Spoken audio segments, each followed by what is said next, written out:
What's up guys? Welcome back to another reaction video. Today I'm gonna react to this YouTuber named Gerbert's Void again, and he made a video talking about how modern dating ruins male friendship. So of course before we get into this video, obviously we know that the modern dating is extremely hard, like very difficult. And of course, since the rise of the three pills and with the more the looks maxi stuff and the point of having high standards, it has basically um, being in a very competitive environment. So he definitely has a lot of good things to say, and let's see how we're gonna react to it. So yeah. My shooter must be gay, way he blew that boy. All this money flying at me like I'm Dave Portnoy. I be in the crib eating some chips ahoy. I be in the crib, I feel like a Shabbos goy. Yeah, she say my name, I'm the white George Floyd. What? I'm in the crib watching highlights of Ilya Taporia. I'm in the crib watching 9/11 documentaries. Now I think there's more to the story. Garvey, the white savior of the rap game. I may not be what hip-hop wants, but I'm what it needs. Here's what used to happen, man. You used to meet a girl when you're a teenager, when you're in your early 20s. The average marriage age was like 20. 50 years ago, it was like 20. You meet her. I don't know where you meet her. Yeah, that's true. Like, of course, back then, like when you're 20, you know, you get married and then you get your life together, right? But now it's not gonna be the case, especially the rise of how the economy is getting worse, you know. You're at school. Maybe you just walk up in a coffee shop. Maybe she just comes up to you with some daisies. I don't know how it used to work, bro. It was so free. People want to act like it wasn't free. Since when do you have to do all this improvement to get some random hoe? Dude, they're just people. They're just women. They're just walking around. They're the same as everybody else. When do you have to when do you have to mew? Since when do you have to do all this shit, use peptides? When did this have to happen? They inhabit the same physical plane. It used to be so free compared to now. People used to just get together when they're 18, 20, stay together for the rest of their life. She's baking you cookies and shit. What changed, huh? It used to be free, used to just happen. Yeah, I definitely agree that what he says, like, oh, why do we have to grind our way, right? Just to find a partner, you know, because back then, you know, they didn't have to, you know, all they have to do is go out in public, ask a girl out, give her flowers, and basically that's it, you know. It was very simple, but now it's kind of more difficult, right? The higher dating standards, the more we have to grind, we have to get like a nice physique, we have to do all this looks maxing activity, right? So yeah. Get married when you're 20, you stay that way. That's why you have all this energy when you're 20, 21, because that's when you're supposed to be having kids, and kids will keep you up all night. 20-year-olds stay up all night anyways. You got the house, you got the kids, she's popping them out, you got the wife, you go to the factory, she stays at home, you get home, the meatloaf's not hot enough. Well, Susan. No, I'm just kidding. Here's the thing. It's the ideological angle of feminism to paint the past before its glorious arrival as some sort of hell on earth when it was chill, okay? Both women and men were happier back then. In truth, they were channeling their instincts into a family, into something greater. This is called monogamy. Monogamy, you get together young, you stay together for the rest of your life. According to the longest running study of human happiness, this is how people are the happiest. They live longer, they're physically healthier and mentally healthier in every regard if they have this long, stable, monogamous relationship. And, well, long and stable and monogamous go together. Long and stable polyamorous, that doesn't exist. Never happened. Literally, isn't that so crazy? Literally never happened. Yeah, like the point of, you know, monogamy. You know, like, hey, that's where we're kind of, naturally wanted to do. We naturally want, to be with someone. We naturally want to be with a group of people that can motivate us. You know, as humans, we naturally want to be with groups, be with tribes. You know, because it also affects your life and your life expectancy. And I think I definitely made a video about that as well. Open marriages, polyamorous situations, it's probably 0.02% of them ever last more than 20 years. And people still do it. Isn't that crazy? I'm in an open marriage, bro. Oh, call me clairvoyant. Call me a betting genius. I'd put $1 billion down that it's over in less than 10 years. And it happens every single time. Has that ever worked once? I'm curious. Look, if it has happened, it's not like it disproves the point. It's a 0.001 whatever. But I'm generally curious. Is there like some famous example someone could put in the comments of that ever working once in the entire of human fucking history? Anyways, monogamy, get together young, stay together for the rest of your life. Monogamy, as I've discussed before, is a prerequisite for civilization.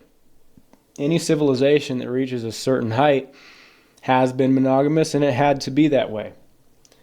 It's what establishes and balances the social order. So monogamy is the civilized form of mating. We're not monogamous anymore. People don't get in relationships and stay that way.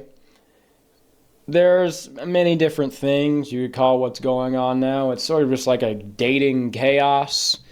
People running around, jacking off, porking each other, eating fucking Fruit Loops. Who knows, man? You could call it serial monogamy. You could call it polyamory, hypergamy. These are all primitive form of matings utilized by packs of wild monkeys that haven't developed tools or buildings or language. We're in a bit of a nebulous space. We're not fully there. We're leaning that direction, though.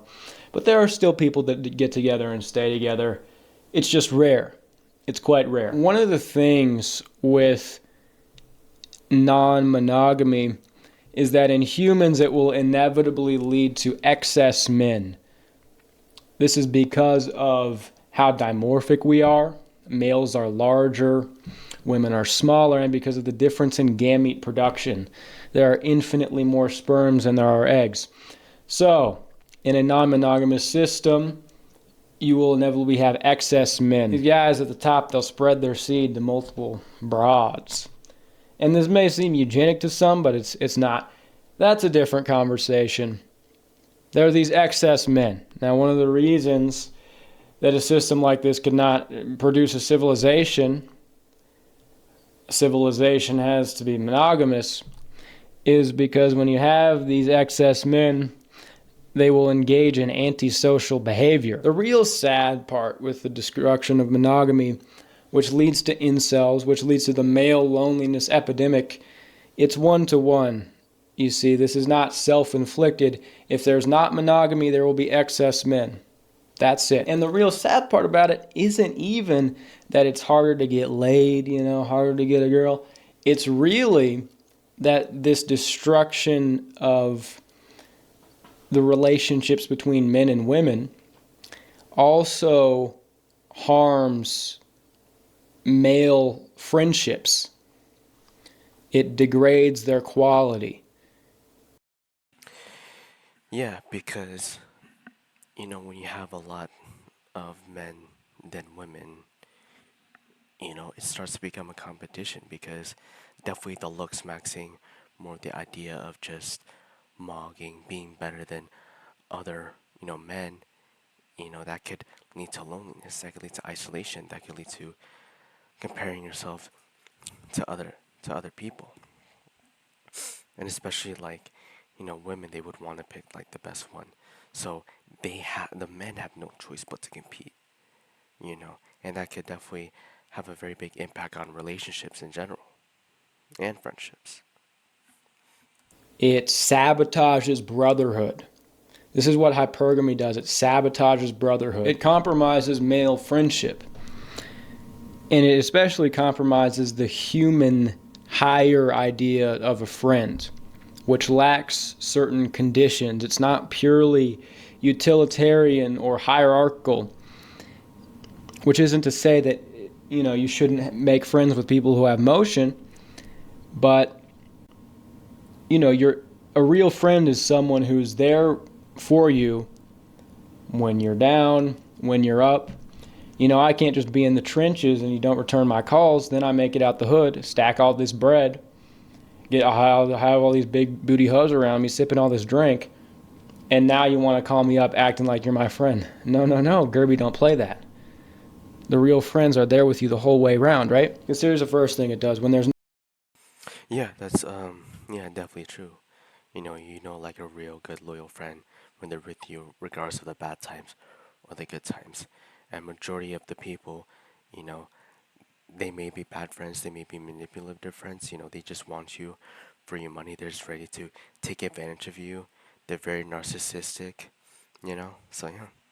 no monogamous order, when dudes don't reliably have girls, they start trampling over each other for the limited supply, right? To get into that category where they're actually visible to women. Playing power games, backstabbing, it could get treacherous, it could get tragic. Happens. It's real. Man, the unchecked, untransmuted human sexual instinct, it's just dark. It needs to be channeled into something better, or it destroys everything pure and light about human existence. And brotherly love is one of those things. No homo. It's not hard to draw the connections. There's this endless competition, endless trying to one-up each other, endless scrambling, stepping on other dudes' heads. Now, some people might say, well, competition is good. Competition is a good thing. It's good for men. It levels them up. They rise to the occasion. It's a good thing to have competition. It's healthy. It's natural. And this sounds like it's true. This sounds salient. I'm not saying it's totally false, but there's a big distinction to make. Competition is good if it's towards something higher, if it's towards human excellence, if you're competing in a sporting event, in chess, in mathematics, something like this. These are pursuits of excellence. Competition here is good. Yeah, definitely like competition is good for, to have fun, to show your best self, to show what you can do, right? Everybody grows from it. Competition for basic needs like food, and women like sexual fulfillment. Competition for that stuff, that's the domain of the jungle. These are the foundations of your needs. This is how people kill each other for that stuff. People betray each other. People will do anything. And you can see how this is completely dissonant with higher human ideals like friendship. A low level of competition for that kind of stuff is impossible to snuff out, and it is healthy to a certain extent. But endless competition for women to try to get into this level where you're attractive to women, and this endless competition just for these girls, they don't warrant it. They don't deserve it. It is dysgenic. It's completely dysgenic. This is demonstrably true. No great civilization is created and sustained where you have this system where all these guys sabotaging each other, stabbing each other in the back, clamoring to get into this Chad status where they can attract women. No. Everybody, men, women, looks match the same. They get together in monogamous couples when they're young. Have this endless competition for women playing into this hypergamous system. It's devolving. It's degenerative. There are many reasons for this. I've discussed them before. I've said some in this video. Truthfully, I think it's also metaphysical. So here's the deal. If you're in a situation where you're competing for basic resources, not higher excellence demonstrations of higher capability, like in sports or academia or something like this, not higher competitions, but competitions for basic life requirements, and mating is pretty low down there. If you're in this type of competition, this is the animal kingdom. This is the jungle. Animals don't have friends. Animals have groups, they have packs. But what happens when a wolf breaks its leg, something like that? The pack leaves it behind. They don't give a fuck. Animals don't have friends. A friend is a human idea. If you say two animals are friends, that's a personification. So you can see how this happens, right? If you're in competition for Yeah, it's kind of very interesting that he says that, like, oh, animals don't have friends, they'd rather be with groups or packs.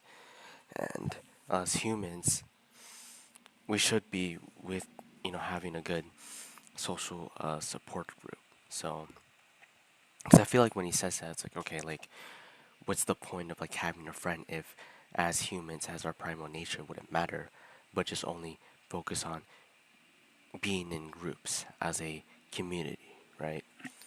basic stuff like access to mating, higher human ideas of friendship, they become compromised.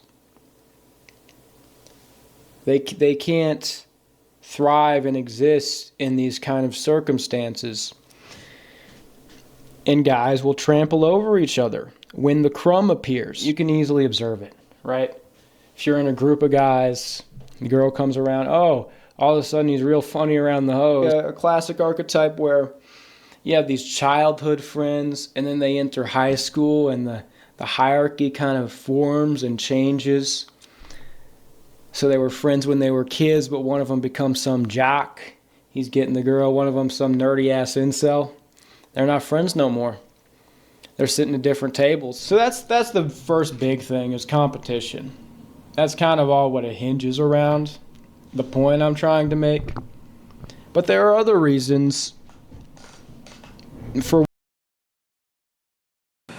Yeah, what he said is like definitely true. Like, of course, you see these videos or these Instagram reels or TikTok reels, just anything like um, when guys are around with you know with girls, they act differently, and I definitely see this in not only high school but definitely in my college times, right? They like try to be funny. They do the gesture maxing technique.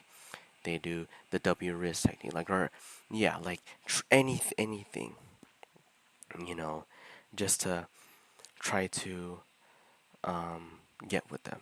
And like I don't blame them for it. It's like, hey, if you wanna like, you're taking action, you're shooting a shot, yeah, go ahead, But I feel like they're just going too far with it. why male friendships are compromised by the not monogamous system of mating we have today. And another one of those is envy. There's a video I made on here before. It was some sort of confession. A guy who had no success with women had a friend who was a Chad, and he got all this attention from girls, and he felt resentment. And is this right? I don't think so, but is it natural? Yeah, I think it's natural. I think it's natural if you're right to want this thing and desire this thing. Women, access to women, you want a girl, you want love. And if you get none of it and your friend gets all of it, look, I mean, you'd want to be happy for your friend if he's getting all the. Yeah, that's definitely common. Like I definitely watch a lot of videos and definitely seen this myself. For like, there's this one friend who tries to get attention from the girls and doesn't get any, and then there's this one dude who's genetically superior and just naturally gets girls without even no effort, and the other guy would feel jealous and envy. And I feel like seeing this and watching these types of videos um, definitely shaped my belief of like the black pill itself. And I feel like it was kind of like very bad for me, and it was hard for me to kind of like get out of it. So, yes, I do seen this like a lot of times. I definitely agree with them on that. Um, and then that's when they would go think that like, oh, if I just grind a lot, they can get it. Which yeah, is true, but it's kind of like that never-ending cycle, right? Success. But if you have nothing and it's something you want and it is quite a foundational thing, I think it makes a lot of sense that you would feel resentment. And I think this happens a lot of times. There are many such cases. in friend groups where one guy will get a lot of girls, other guys won't, and it will create friction. In a monogamous society where people get paired off early, this type of dynamic just wouldn't exist. There's all sorts of love triangles and shit going on today too. None of this exists. You get married when you're 20, you stay that way. There's no envy because one guy gets a girl, you have a girl too. There's no competition where you're trying to do all of this shit just to become visible to women. You have the need met. And you don't have to trample over men to try to reach this spot. It might be futile.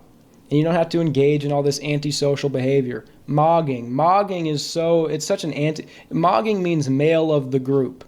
So if you have this looks maxing black pill mindset, you're going around everywhere, overly analytical, placing everybody in some sort of hierarchy, seeing if you're better than them. If you're the male of the group. Oh, am I mogging? Am I the guy here? Am I the male of the group? People think this is good. People think this is... Yeah, like especially of like this, mog mindset, like hey, trying to be better than other people. Like of course I've seen it, I've seen um these guys who better than me, stronger than me, taller than me, and then just like, I feel like I was very like inferior. Like I feel like I got mocked, right? And then, yeah, like sometimes hey, I mock people, sometimes I don't, and it's okay, And I feel like a lot of guys having this mindset is gonna be way worse, right? Because it's gonna be hard to make friends. It's gonna be hard to make friendships. It's gonna be hard to make relationships with women because of this mindset, and this can lead to fights. This can lead to drama, and yeah, I definitely like faced this one before, and I feel like at the same time, the way I think about it now, and I feel like it's just an illusion because the way he talks about what the meaning of the monk is in a more deeper level, it's actually just an illusion. It's like, okay, like, oh, am I a male of the group of this? Am I like better than this guy? And it's kind of like this mental battle, right? is a good way to think, a powerful way to think, eugenic, strong. It's not. It's the sin of pride. But beyond that, I'll try to put it in like very rational terms, okay? But there's a higher human ideal which created the systems we have today, the civilization we have today of self-sacrifice, of giving. And men today, in order to try to reach their basic needs, they get into a point where they have to become so self-obsessed to try to get there. And you can't blame them because they're just trying to become visible to women. You're walking around always comparing yourself, seeing if you're better than other people. Am I taller? Am I mogging? Is my face better? Is my jawline sharper? Am I better? Am I stronger? Am I... Blah, blah, blah? I don't know. Do I have to explain why this is a bad thing? Any great man, one of the great men of history who have accomplished great things, they don't think this way, okay? It is impossible for them to have thought this way. People might think that. It's not the case. The reason why Plato worked out in the gymnasium of old to sharpen his body because it's connected to his mind so he could be higher to the forms is vastly different from the looks maxing and mogging culture of today. They may look the same to the outside, the layman's eyes, but there is a world separating them. Dudes are working out, lifting all these weights, building these great physiques just to get a chubby mid. And there's also a general thing. Yeah, it's like you know, working out, doing the basic self-improvement stuff is like the bare minimum of getting women. And you definitely see this in videos in or Tinder, like even someone has a even like some guy has a good physique, or these guys have very good aesthetic physiques, it's not enough for them. It's not enough for these women. So, Where to be average is just the worst thing now. People dedicate everything to get to this point where they're visible. In social media is a part of it. I mean, that's kind of corny. And there's a guy like Clavicular. I actually like it because he's going all out. He's committed, and I respect it. He's going fully there. It's like an experiment. And that's cool. It's entertaining. It's interesting. And maybe all these methods will work. He'll just keep on ascending Mog and Mog higher to the heavens.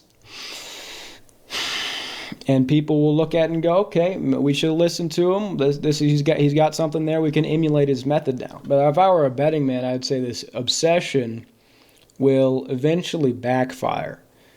It won't just decrease longevity. He's already admitted, yeah, I don't really care about longevity. Okay, he's got a goal. He's going for it. I respect it.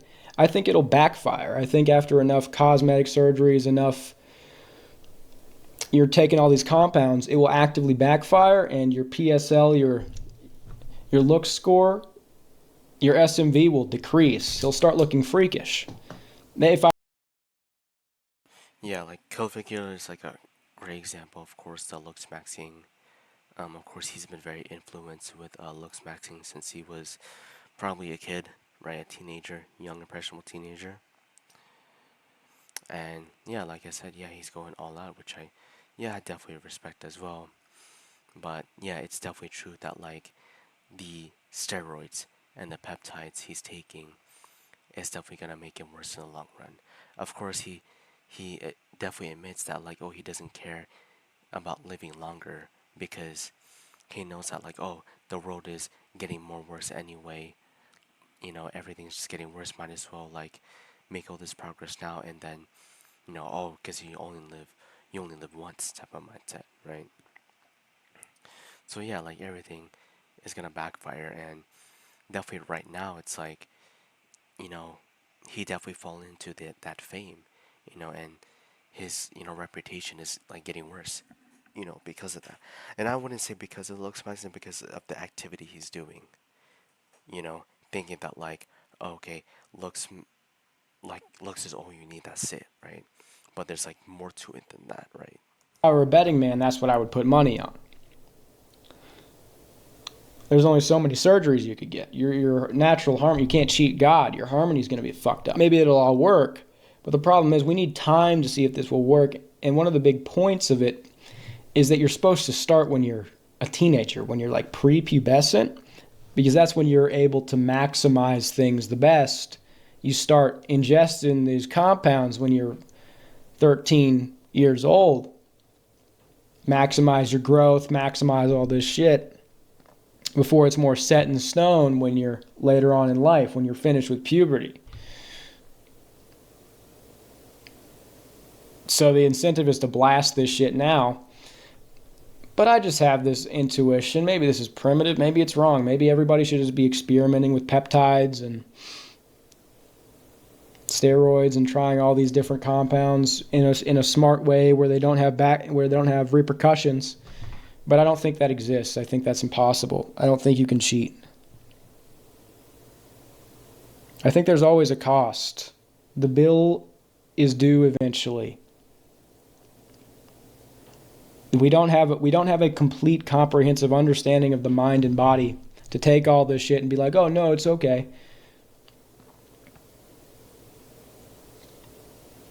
I mean, there also is evidence of this. Like people take HGH when they're young. It fucks up their brain chemistry. They get brain damage for life. It makes them like they have a Yeah, like it's just like you start to wonder where like you know when there's ever hope.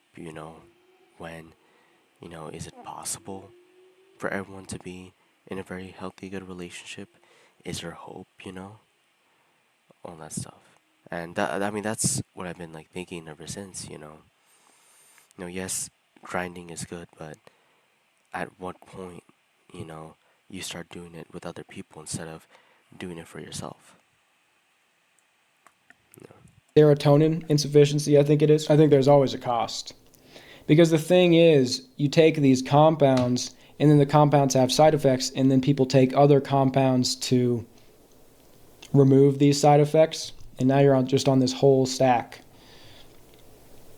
of synthetic chemicals you're putting in your body. And you could do all the science, well, it all works out because of this. Are you seeing all of the consequences? Do you have a full, complete understanding of all the small reactions that are happening, the trillions of chemical reactions happening in your body? It's all very intricate. It's all very fine-tuned. You think you're not fucking it up? You think you could play God? Okay. We'll see. Maybe you can. Maybe you can. Maybe you can, and I'll have to hop on this shit. It's theoretically possible. I just have this intuition. But yeah, non-monogamy, it hurts. I mean, yeah, like in terms of like, looks, right? You can definitely change everything now.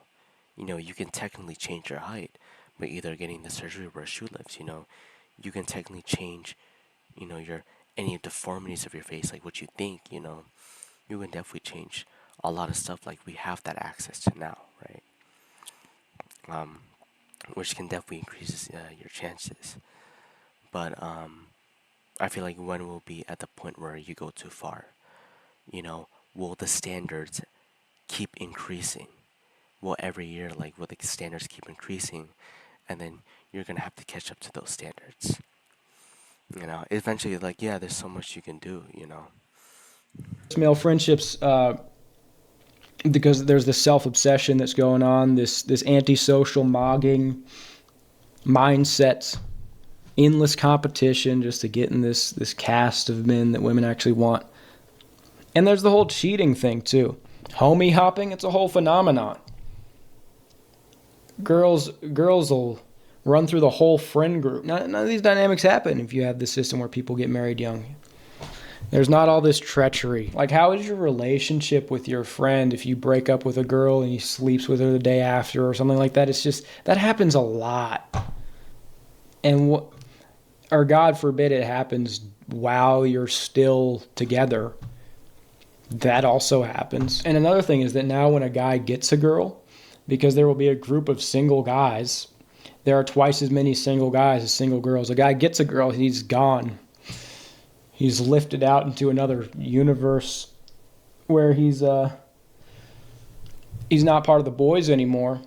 And in a society where it's more ubiquitous to be in a relationship, to be married, the boys stay intact while they're still married. But now, I mean, some guys, they get married, he gets domesticated, he can't really be with the boys anymore, and the boys are not married. There's this dissonance, change in lifestyle. But look, all this, I'm not saying it has to apply to you.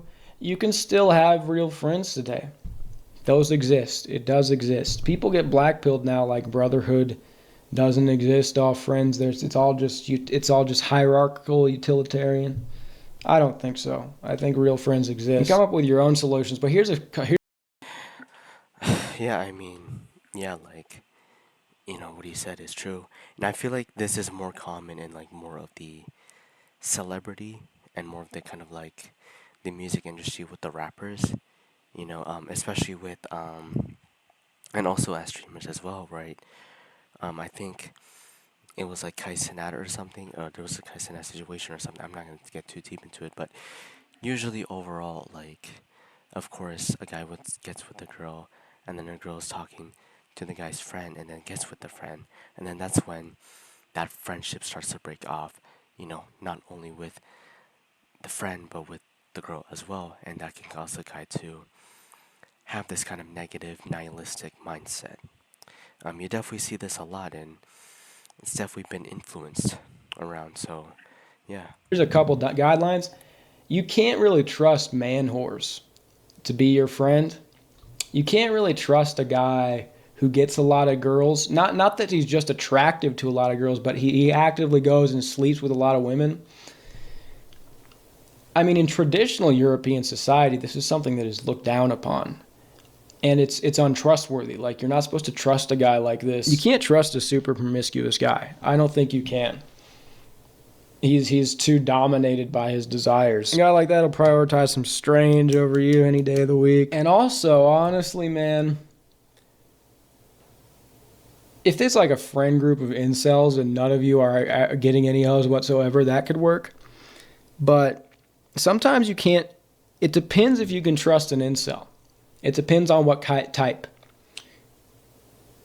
If he's chill, if he's a little bit like asexual, autistic, you can trust that guy.